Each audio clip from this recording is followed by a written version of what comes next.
Welcome to the deep dive. Today, we're plunging into a topic that truly impacts all of us: how to live well for longer. We're talking about extending your health span. That's right. It's not just about adding years to your life, but crucially, adding life to your years. Okay, so health span, what exactly does that mean? Well, health span is that vital period where you're free from chronic diseases and debilitating conditions. It's about maintaining vitality, independence, and, a high quality of life as you age. Got it. And to guide our exploration today, we've taken a deep dive into the groundbreaking work of legendary scientist Eric Topol, Ah, yes, Topol. specifically his best-selling new book, Super Agers, and also his popular Substack newsletter, Ground Truths. He's compiled an incredible amount of research on what genuinely moves the needle for healthy aging. He really has. Our mission today, then, is to pull out the most important and, frankly, surprising takeaways from his extensive work. We'll cover key pillars of health span, diet, exercise, sleep. And some cutting-edge science, too, right? Exactly. Some emerging insights. So, yeah, let's explore these foundational areas. All right, to begin our deep dive, let's start with something as fundamental as what we eat. Eric Topol highlights a pretty stark fact. Poor diet is linked to 22% of all deaths globally. I mean, that's a higher percentage than tobacco, cancer, or hypertension. It's staggering. Yeah. Yet with, 60,000 diet books on Amazon alone, figuring out what a healthy diet actually is can feel incredibly overwhelming. It really can. And what's particularly striking in Topol's work is his intense focus on ultra-processed foods, or UPFs.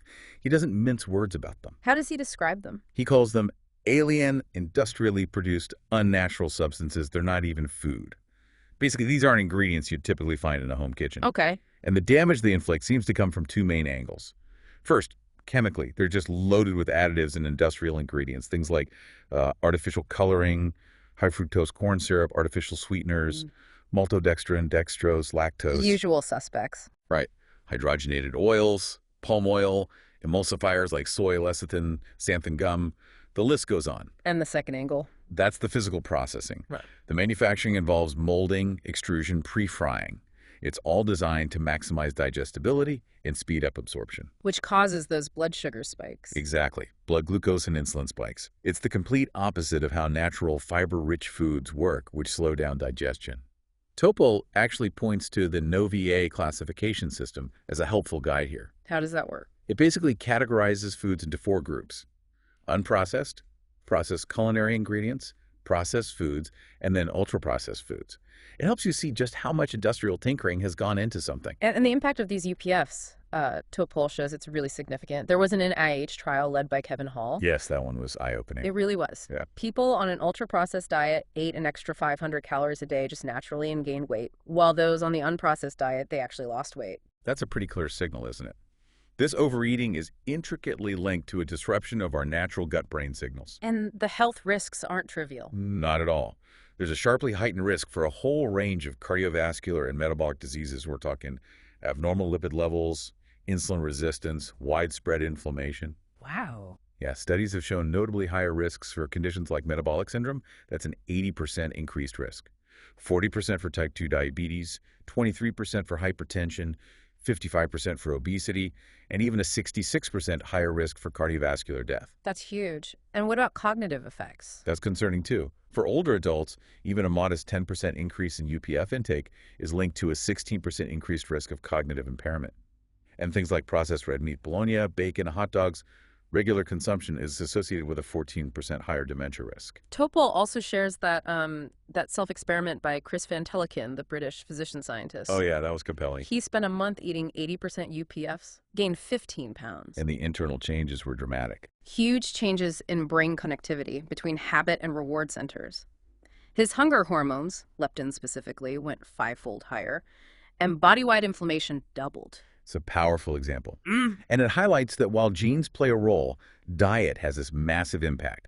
Interestingly, his identical twin on the same diet gained more weight, 44 pounds more. Wow, so there's individual variation too. Definitely. It shows that complex interaction between diet and our individual biology. But the clear message for health span, according to Topol, restrict UPFs to the lowest level possible.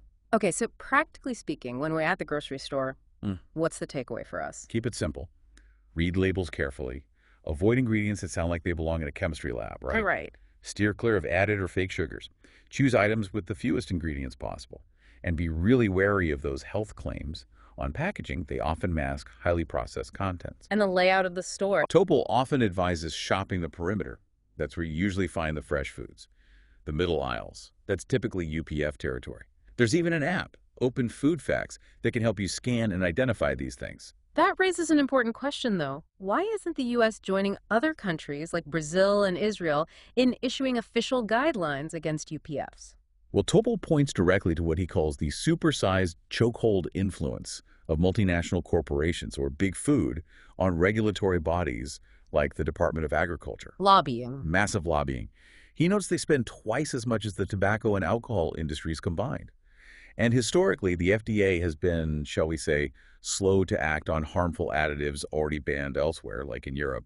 Red dye number 3, brominated vegetable oil. Things still in our food here. Exactly. Topol suggests that, looking ahead, UPFs might eventually be regarded much like cigarettes are now. We might see calls for conspicuous labeling on foods and drinks, highlighting their risks. Okay, so beyond UPFs, Topol then dives into other dietary details, sweeteners, salt, and the big macronutrients. Carbs, protein, fat. Yes, his analysis is quite detailed there too. Excessive sugar, especially from sugar-sweetened beverages, is undeniably bad. Full stop. Increases mortality risks. Yeah, increases all-cause, cardiovascular, and cancer mortality.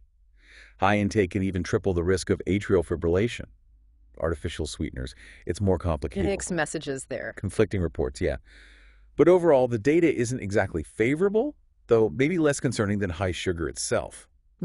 Topol does note stevia seems to be among the least concerning artificial sweeteners. And salt. We always hear about salt and blood pressure. The link to hypertension is clear, though how much it affects you varies individually.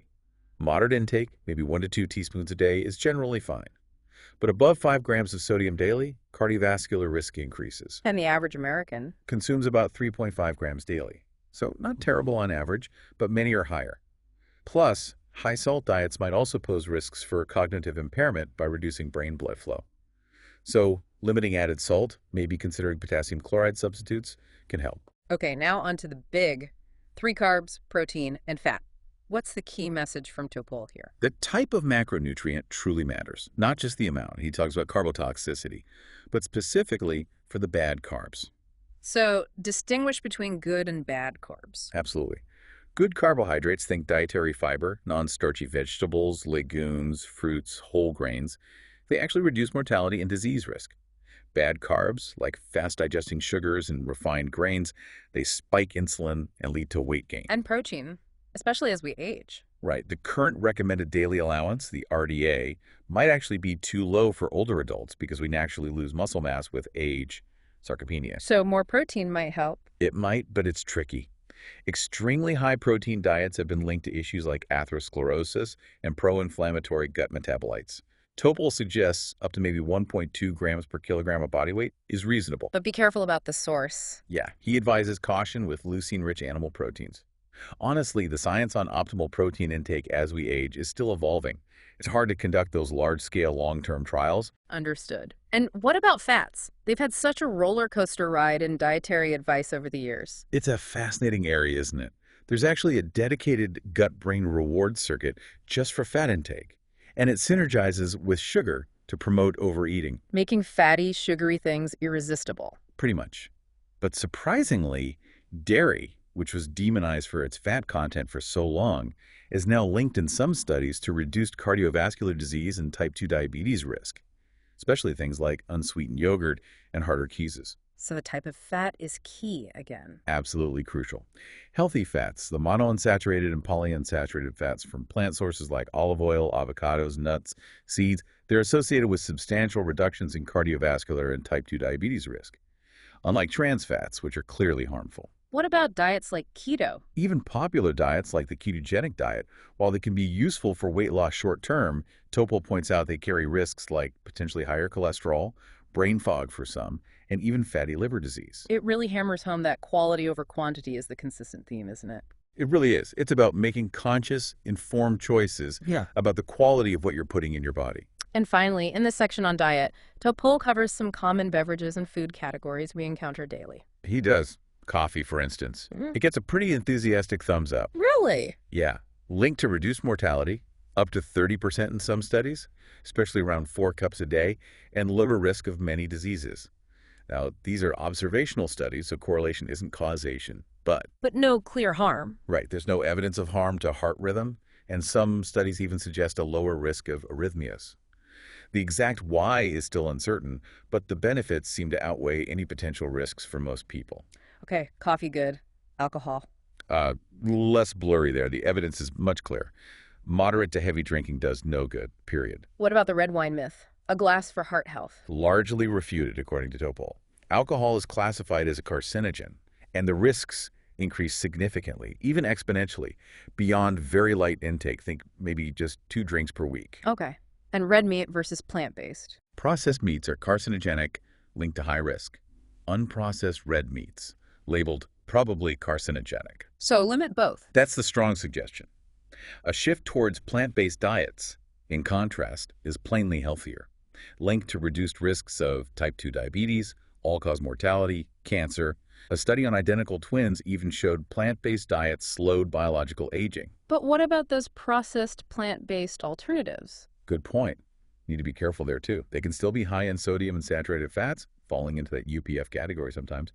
Topol's bottom line is pretty clear. The more red meat, especially processed red meat, the less healthy you're likely to be. He then sort of brings it all together with the idea of a whole package of healthy eating and specifically mentions the Mediterranean diet. Yes, he really emphasizes this whole package approach. It consistently shows benefits like reduced cardiovascular and all-cause mortality. We're talking fruits, vegetables, legumes, whole grains, nuts, seeds, healthy fats like olive oil and avocados, fatty fish. The classic. Exactly. Olive oil itself is tied to about a 20% lower all-cause mortality and reduced dementia risk. These whole foods are rich in fiber, which directly counteracts the harms of those UPFs we discussed. And the Mediterranean diet has good evidence. Robust support.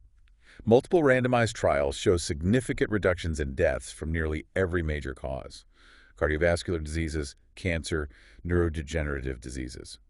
While newer variations like green MED diets show promise, the traditional Mediterranean diet remains the most validated for positive outcomes. That's a lot to practical guidance on food. So for many of us, the next question is, what about supplements? Should we be taking handfuls of pills? Supplements. Topol takes a pretty firm stance here. He basically states there's little to no hard evidence for the benefit of most vitamins or supplements. Really? Even common ones? Yeah, especially if you're already eating a healthy diet. Even the really popular ones like vitamin D and omega-3s haven't shown clear benefits in large-scale trials. Any exceptions? A modest possible exception might be multivitamins for cognitive aging in older adults, but even that is still debated. There are some newer longevity vitamins, like taurine and choline, showing intriguing promise in early studies. Like in animals. Exactly, particularly taurine for promoting health span in animal models. But they lack that crucial human randomized trial verification. So, his practical advice: take them with a grain of salt. Don't rely on them instead of a healthy lifestyle. Okay, let's shift gears. Moving from what we put into our bodies to how we move them. Eric Topol calls regular exercise the single most effective medical intervention that we know. It's a powerful statement, isn't it? He says if you could design a drug that did everything exercise does, it would be a miracle breakthrough. And he's right. The impact is profound and truly body-wide. Exercise leads to favorable adaptations in nearly all organ systems: cardiovascular, brain, pancreas, muscles, gut, liver, fat, tissue, immune system. It's incredible. How does it work? It protects against atherosclerosis, improves heart function, reduces inflammation, enhances mitochondrial function. A randomized trial even showed inflammation biomarkers were suppressed more by exercise than by a GLP-1 drug. Wow.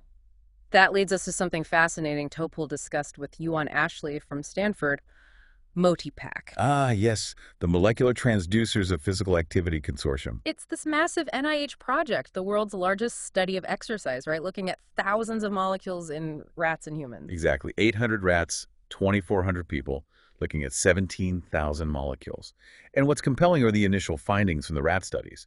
They showed that regular exercise literally changes every tissue dramatically. In surprising ways. Often in surprising ways. Like they saw dramatic changes to the adrenal gland, high enrichment of immune pathways in the small intestine, things you might not immediately connect to exercise. Really reinforces this idea of hormesis. Hormesis. Yeah, the idea that the body learns to deal with the recurrent beneficial stress of exercise, activating deep repair mechanisms like heat shock proteins. Ashley commented that exercise is a multi-system, multi-tissue, multi-dimensional response. And because of that, An exercise pill just isn't going to be possible. The effects are too complex, too widespread. right.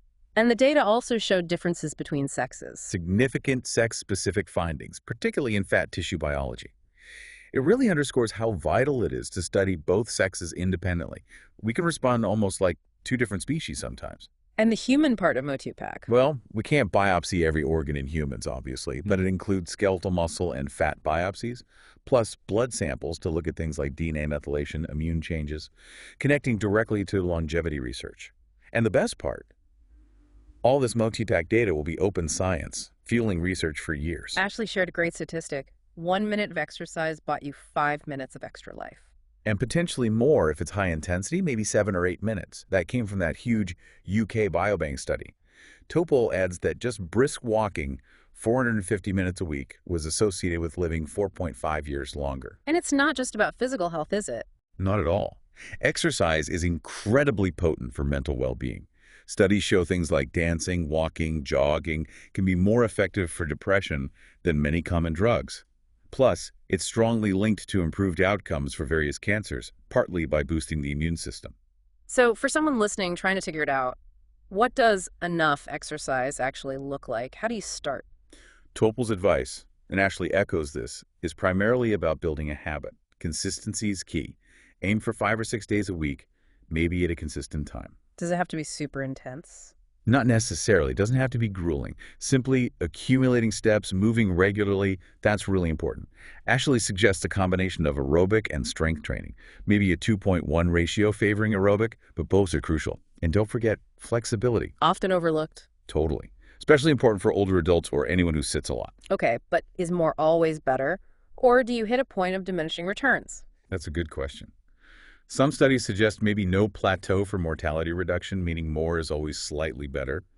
Others indicate benefits might level off around, say, 300, 600 minutes a week of moderate exercise or 150, 300 minutes of vigorous exercise. But no harm from doing too much. Importantly, the evidence strongly points against any loss of health benefits from too much physical activity for most people. The only real exception might be ultra-endurance athletes, who could face a slightly higher risk of atrial fibrillation.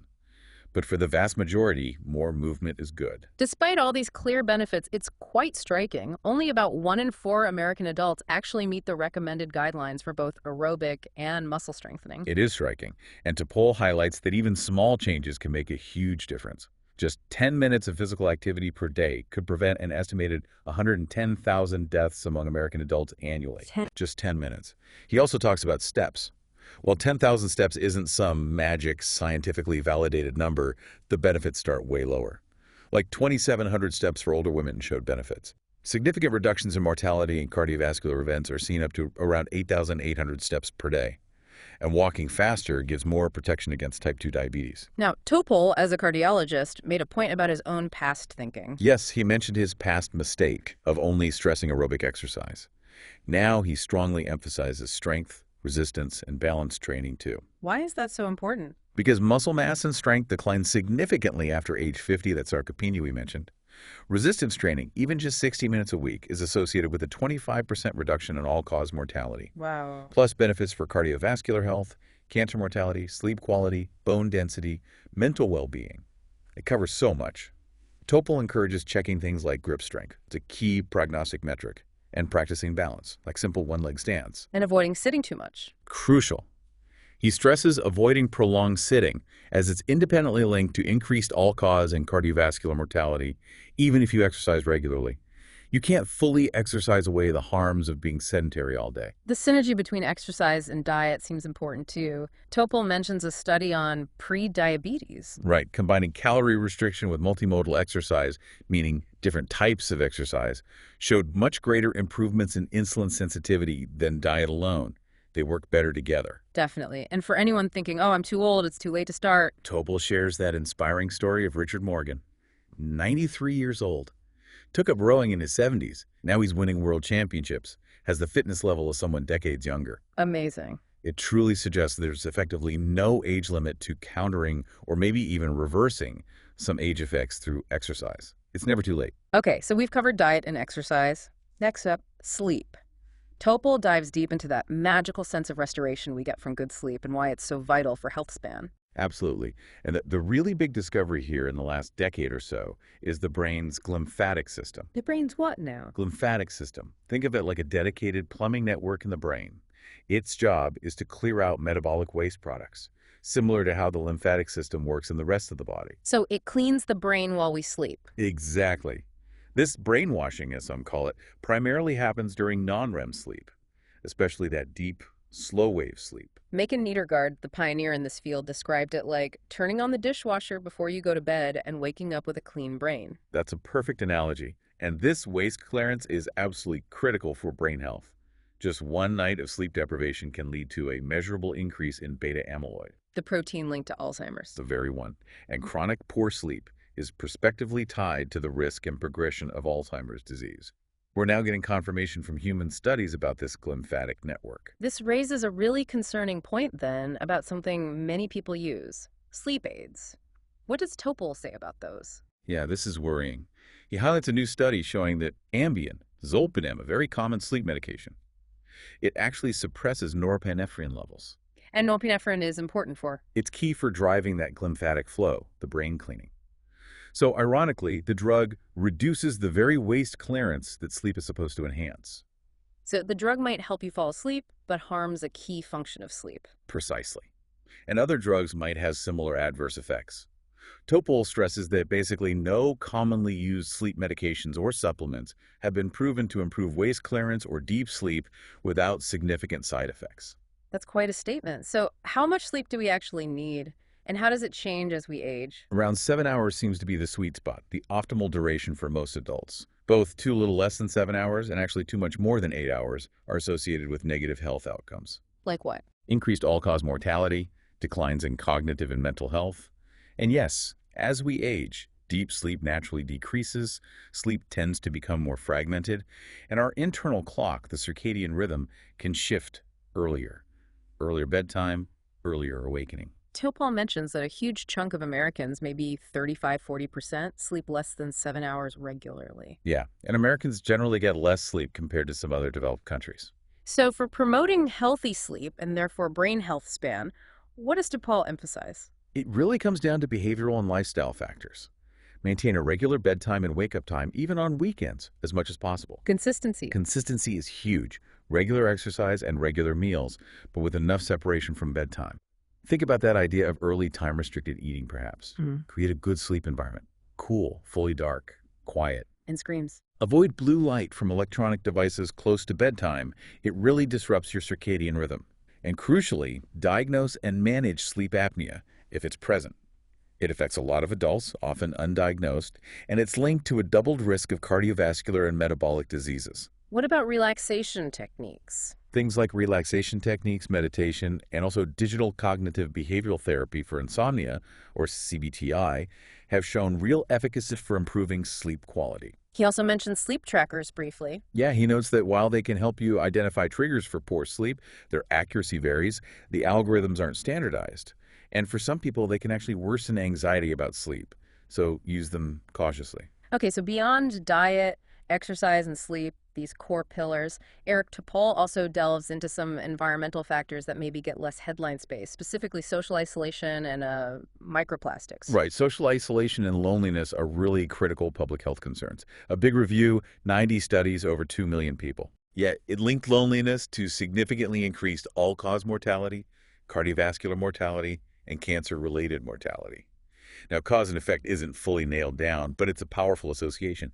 And interestingly, people with obesity seem more prone to it. It makes you wonder, could technology like generative AI eventually help mitigate loneliness? It's an intriguing question for the future, definitely. But then there's microplastics, something Topol discusses in his Ground Truths newsletter that sounds, well, truly alarming. It is deeply concerning. We know they're everywhere, but the latest research is hitting hard.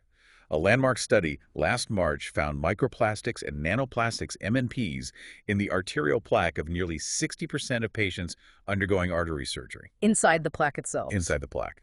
and their presence was linked to a massive 4.5-fold increase in subsequent all-cause mortality, heart attack, and stroke over the next few years. 4.5 times. And it gets worse. Unfortunately, yes. A new Nature Medicine study Topol reviewed shows that these MNPs accumulate in the brain at concentrations 7 to 30 times greater than in the liver or kidneys. In the brain. In the brain.